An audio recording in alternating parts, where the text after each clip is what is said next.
Hello, my name is Duncan Daniels. I'm a music producer, singer-songwriter, engineer, and I'm here at Abbey Road Studios, London, the iconic, the infamous, the legendary Abbey Road Studios.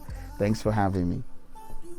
My backstory is a very long one. I'm sure someone's going to make a movie about it, but I'll try to summarize. Yes, I was born in Boston, Massachusetts, in the US. I moved pretty early on to, I think when I was about 3 years old. I don't remember much of that early years. The only thing I can remember is that I really loved Michael Jackson, and that's it. That's all I remember. Growing up, listening to music, my dad had lots of collections. Jackson 5, Led Zeppelin, the Rolling Stones, U2, the Beatles, yeah. Listening to a lot of those music in correlation with some of the, even 90s rock music, like Bon Jovi, Aerosmith, and even later on Coldplay. Those records influenced my, me wanting to write music in a way that it actually has, meaning, meaningful lyrics and, metaphors that are deep. And that was what got me started, because doing those, I was able to tap into something that was very internal, that made me feel good, made me, if I was depressed, after writing a song like that or hearing myself sing it, I feel way better. And I was like, I could actually package this and get it out there to people so that it makes them feel the same way. And I think that was what really pushed me into making music professionally. So fast forward to my teens, I was in Port Harcourt, Nigeria, working as a studio producer at a label called The Large Records, right across from a very prominent place called Presidential Hotel.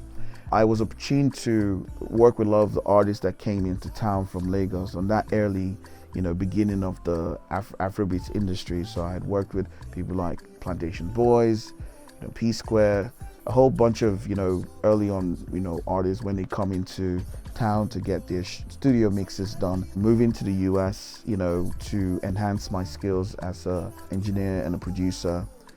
I started working on my music and honing my skills as a US diaspora artist. Fast forward to today, I've put out a new album that is just basically a whole sum of me, Duncan Daniels, experience. But I found a way to make it today. I found a way to make it in today's time. One thing about me and my music is that if you look at my entire discography, you find something that's very common.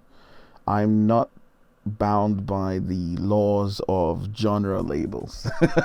You name it, I've done it, throughout my discography. Because I always got like pushing myself in the musical world, in the boundaries of musical world. I don't confine myself to things. However, I always love to find the best medium at a certain time or space or period to get my music to the most amount of people possible. And I'm also African, I'm also Nigerian, so why not do that with one of the most popular, budding, growing genre that is out there, which is a genre that comes from my country. So that's why this album is, the way it is. However, I didn't want to sound like any other Afrobeats artist that's out there. I still wanted to bring Duncan to the forum. And Duncan is that person who loves to write, loves to convey a message, loves to tell a story, loves to impact you with a feeling, leave you with something after you listen to the music, not just give you something to dance to, but days after you listen to it, you're remembering the lyrics, you want to go back and listen again.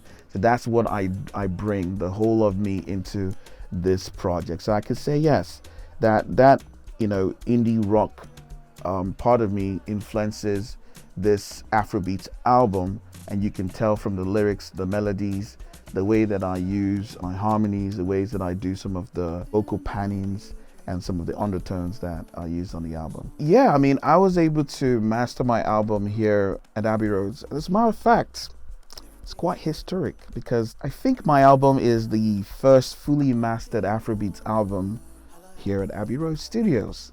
The reason why I wanted to have that album here, because Abbey Road is iconic for breaking the new sound of to the world. Abbey Road has just been that mecca for music production now in today's world, there's, everybody's making music at home. People can just do whatever they want to and still have pristine sound. But I wanted this album to have a sonic blessing. It's almost like when you go for a pilgrimage, right? And that is what I tried to do with having this album done here. That was one of the best decisions I've made as a, thinking as a music executive, because I'm an independent label as well. And it did pan out, because I think this album is probably one of the best sonically produced album out this year by an Afrobeats artist. And you can take me to the bank for that. I specifically picked the engineers here because their track record and their ability to be dynamic in their hearing of sound was really one of the things, because I saw some of the stuff that's been done with Fela. I saw some of the stuff that's been done even in film. These were some of the reasons why I selected the engineers I worked with, and they were so gracious, they were so communicative. It's been brilliant. Shout out to Lucy.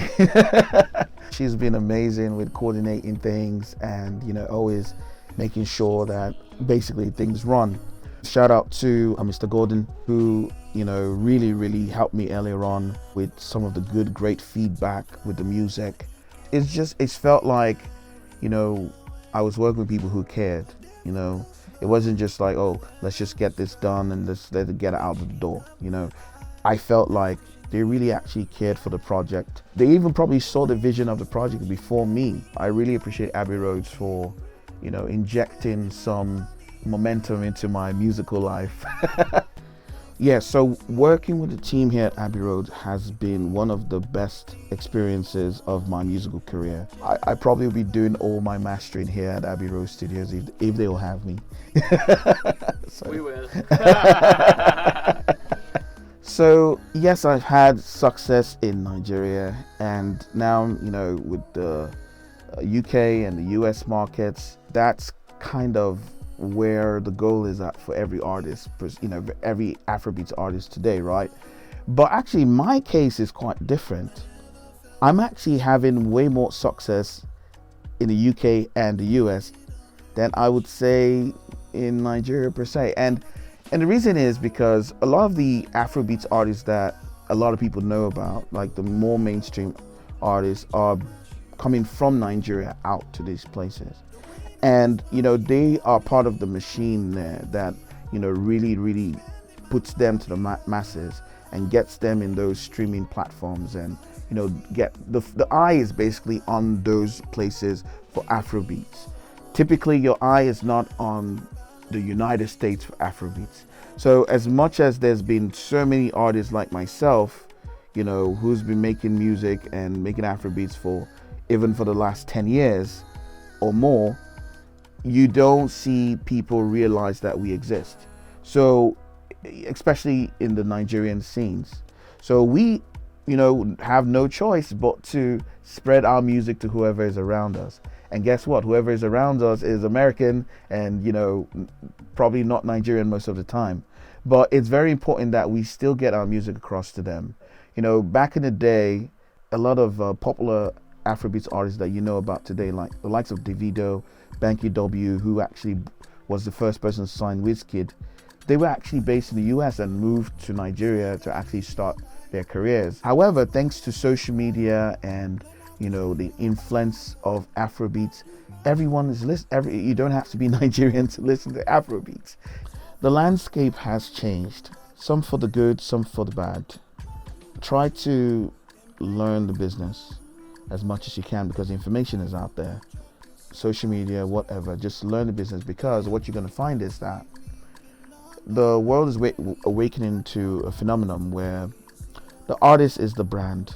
The artist does their own brand development, and the artist gets themselves to a certain light before the investors come in. You want to be ready to treat your music as a startup company, as an actual business, because you're going to be doing it yourself for a bit.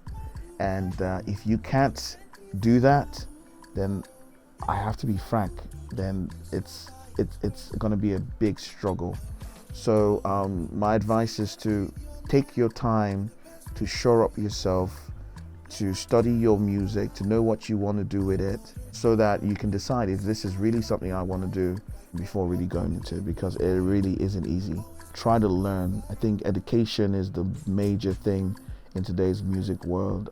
Try to fit yourself with so much skill so that you might have to save money in your craft. You know, you might have to be your own marketing team. You might have to be your own content delivery team. You know, you do a lot of things yourself. First off, it's my Rode microphone. I've been using that bad boy since 2007. Still the same microphone I used to record my album, just in January. So I don't know, and I've bought microphones over the years. You know, I have, a Blue microphone. I have Audio Technica. I have some Shure microphones. I have so many microphones, but my go-to microphones for my voice is my Rode NTK microphone that I've had since God knows where. I can't do without my Waves Mercury bundles. So there is one of my racks that I use. They don't exist anymore. So if you're ever lucky to find them, oh my God, it's a treasure. It's called the Antares AVP1. It's a sound rack that has compressor, your EQs, your gains. It also has your pitch corrector on it. Its live is analog, and that is one of my best. It's funny, I'm listening to my friend's music and my music. Her name is Demi Grace. She's a vocalist out of New York as well. She's also African, but her sound is more R&B-ish than Afrobeats. She does tend to merge it sometimes, but she has this new album that came out. It's called Blackberry, I think. It's really good, but people don't like. It's not getting the spotlight that some of these great products need. So, but I listen to them because it's good, not because they're popular. I'm the kind of person that I don't like following the crowd to listen to what the crowd is listening to. I listen to what talks to me, what sounds good, especially sonically.